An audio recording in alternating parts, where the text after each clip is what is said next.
Today we have a new soldering iron to review. This one's from Amazon. It's the 936H. It's a digital adjustable 80-watt soldering iron for $14. I bought this with my own money. This isn't a paid review, so I'm going to be very impartial when we review this.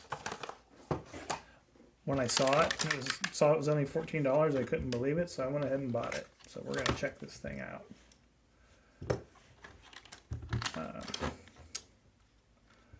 Comes with 5 extra tips, as well as the tip that's already on it.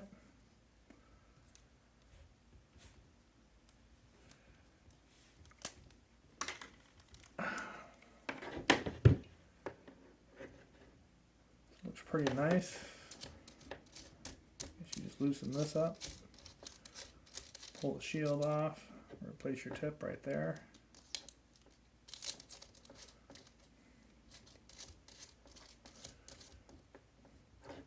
I like that your grip's pretty close to the work end.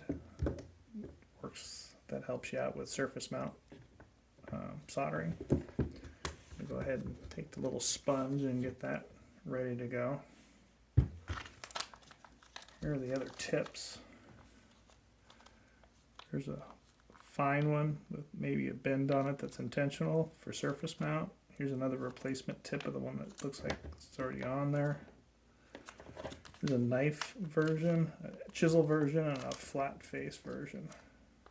So this chisel one is usually for doing header pins or wires or through holes, and this is for like heating up a ground plane. I really don't know what you use the knife one for. I've never used one, and I've been soldering for over 20 years. So if somebody knows, go ahead and leave it in the comments. Here's our sponge. Assuming we're just going to put this right here. No? Okay, no, we'll put it right here.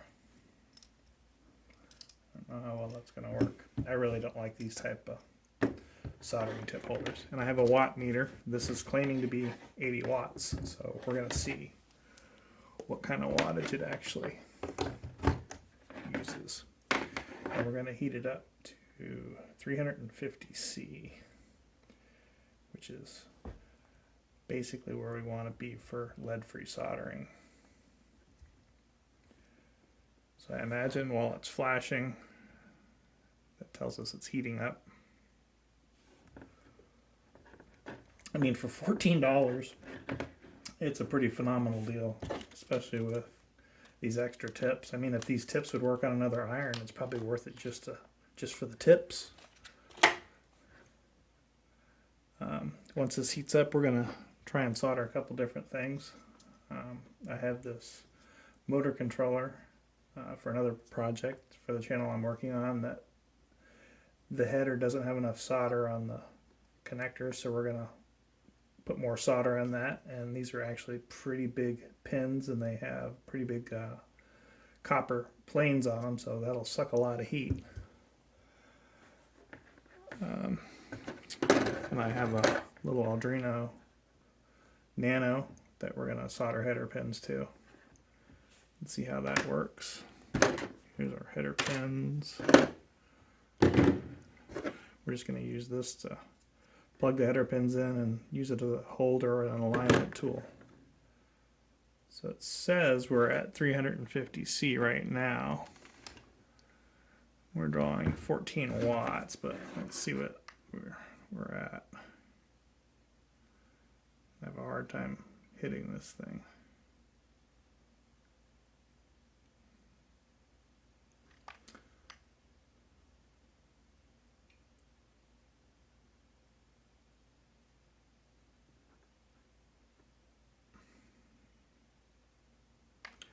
As far as I can tell, we're nowhere near 350 C, but it might just be that I can't accurately hit the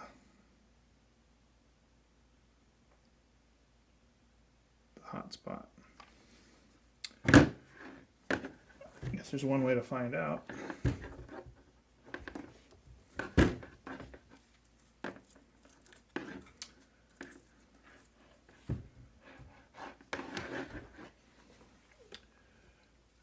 cord's a little bit pre-coiled from being, or overcoiled from being in the package for so long. I'm trying to get it to relax a little. Alright.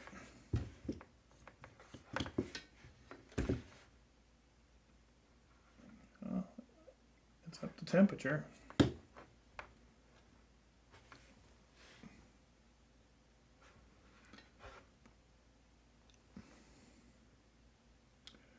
Alright, well, let's start with the hardest thing first. So I'm going to reflow this connector's pins and add a lot more solder because there's hardly any solder on these. Let's see.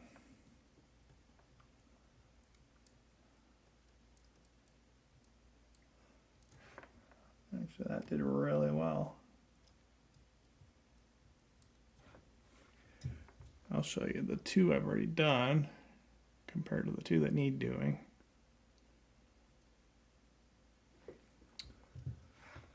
This is actually pretty impressive.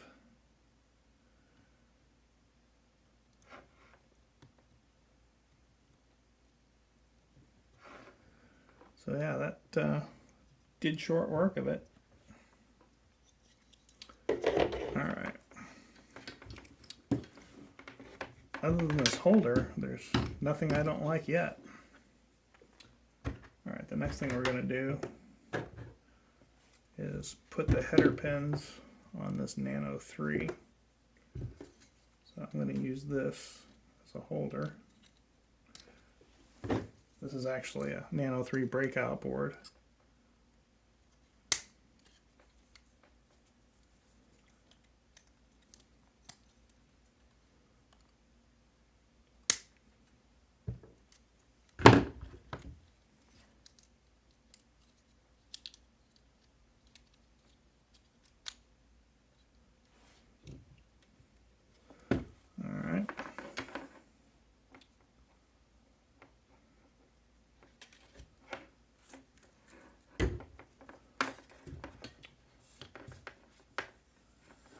I can tell we're close to the right temperature for this solder. Is we're not burning anything on the tip. There's no black marks or charring on the tip.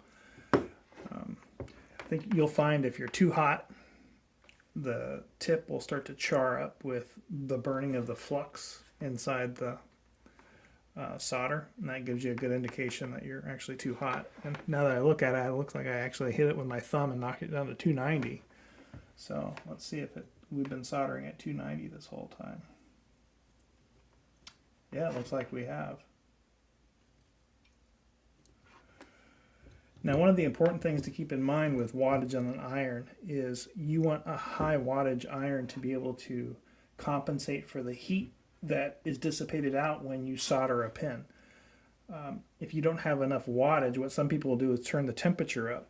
But what that'll wind up doing is it will allow you to solder, but it'll wind up melting the pin inside the plastic carriers.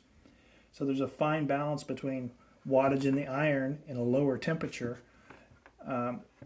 or the correct temperature versus just having a high temperature and quickly soldering, because we want to put all the heat into the pin and the pad and put the solder in within a second.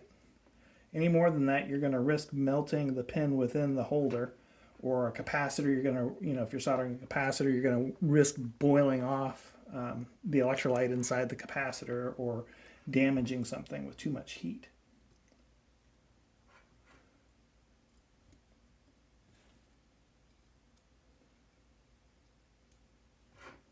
See, I mean, for $14, this thing is fantastic. In the solder I'm using, it's lead-free rosin core, and it's just over 1/2 millimeter in diameter. I like using smaller solder, that way I have finer control of how much solder I put down. The fatter the solder, the less control you have, because one little dot will get you whatever that diameter of the solder core or the solder is.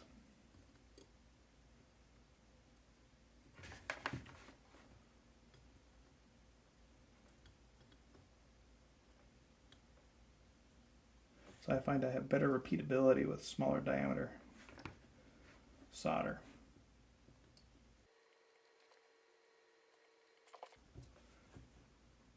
I hope you can see this on the video. I don't know if this is an odd angle or not. I hate to have been doing all this and covering up my solder joint as I'm doing it.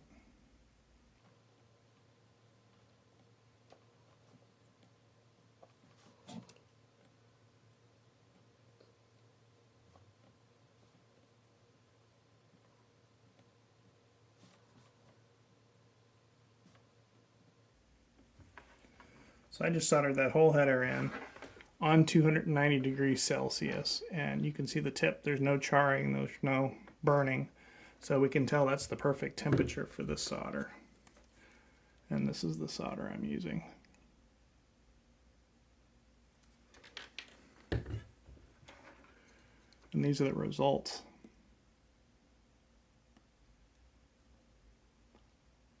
So for $14, I have no complaints with this soldering iron at all. It's a fabulous deal. Other than the holder would be my only complaint. Because these tend to, especially with the way this back of this power cord is, it doesn't like sitting, it kind of picks it up. But I'd get over that real quick for the price. So I think that does it for this video. Thanks for watching, and make sure to leave a like and subscribe if you want to see more videos like this. We do lots of different projects. I'm going to do some soldering tutorials as well as some other electronics and robotics projects. Thanks again.